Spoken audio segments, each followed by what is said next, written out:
merusak pola hidup sehat kiai.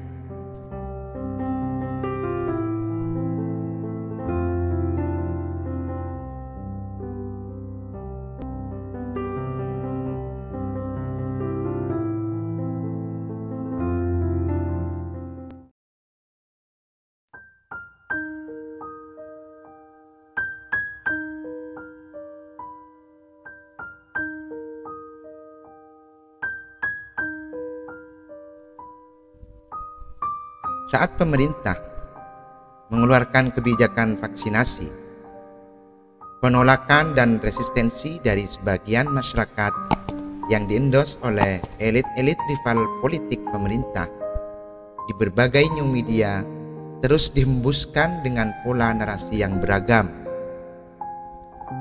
Narasi yang dibangun adalah kriminalisasi ulama. Proyek vaksinasi dituding dan dituduh sebagai upaya sistematis dan masif untuk mempercepat kematian para tokoh masyarakat, para kiai dan masyayikh-masyayikh di pesantren.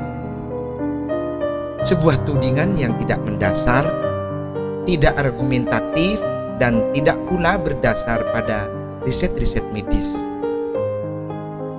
Benar bahwa sikap careful, sikap perhatian penuh pada panutan kita, para kiai, para masyayikh pesantren, dengan cara mencintai, mengikuti, dan menjaga mereka dari berbagai ancaman fisik dan psikis adalah tugas yang tidak boleh sedikit pun diabaikan.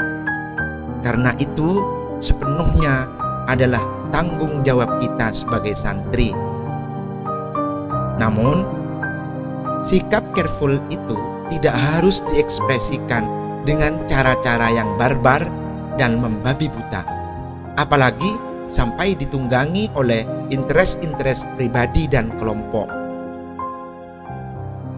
Karena walau bagaimanapun, apalagi dalam konteks zaman modern, sikap careful kita pada para kiai dan masyayikh justru cenderung sebaliknya, yaitu menunjukkan sikap careless, sikap pengabaian, terutama dalam mengatur pola hidup sehat mereka.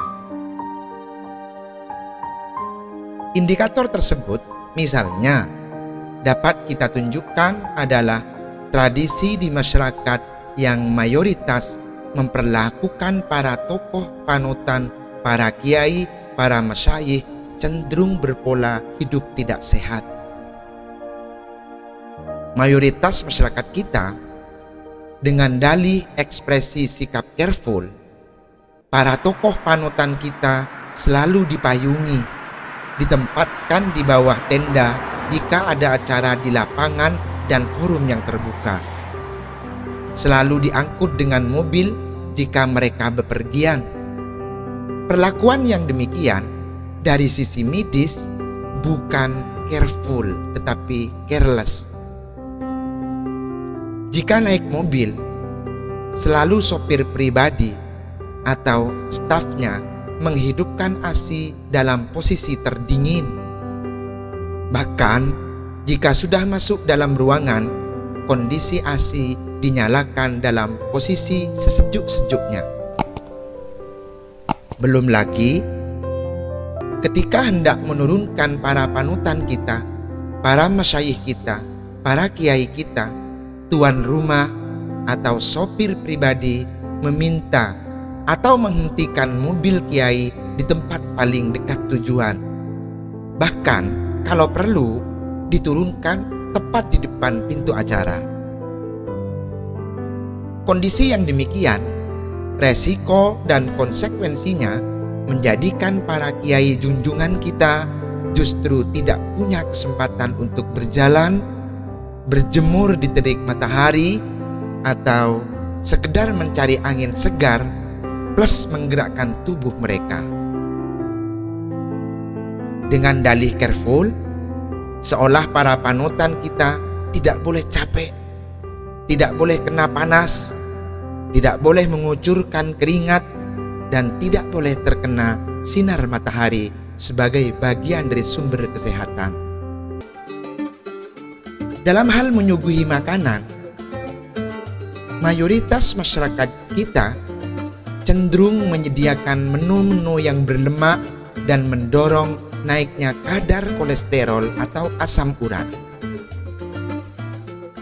Karena menu yang seolah wajib disuguhkan adalah daging kambing, daging sapi, daging ayam dengan aneka model masakan-masakan, plus aneka olahan bersantan dan serba minyak goreng. Adapun kudapannya juga sering manis yang mengandung banyak gula.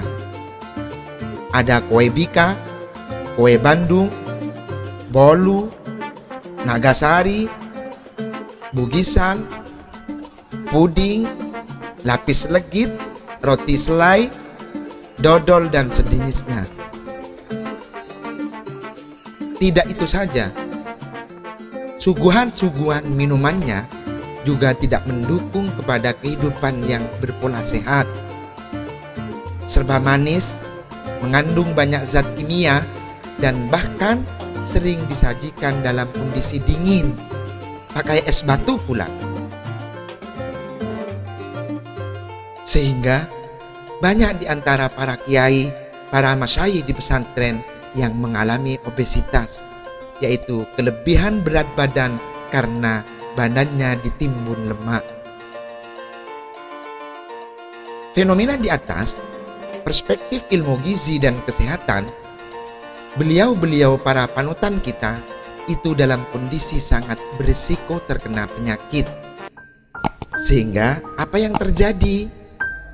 Kita sebagai santri sering mendapat kabar dan informasi yang sangat menyedihkan hati, dan tentu itu tidak kita inginkan, yaitu para kiai, para masyayikh kita di pesantren jatuh sakit.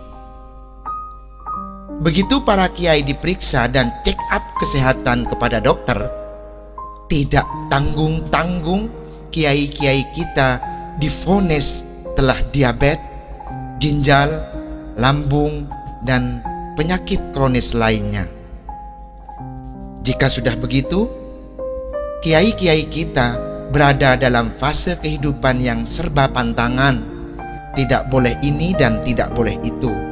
Dan itu tentu sungguh sulit bagi kiai untuk menghindarinya. Kenapa? Ya, karena perlakuan masyarakat tadi dengan dalih careful tetapi justru careless.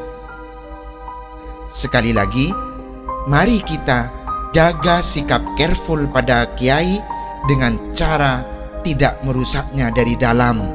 Semoga panutan kita, kiai kita, dan masyayikh-masyayikh pesantren diberikan kesehatan zahiron wa batinan, agar kita tetap setia mendengarkan fatwa-fatwanya yang setiap hari kita butuhkan dalam mengarungi kehidupan ini.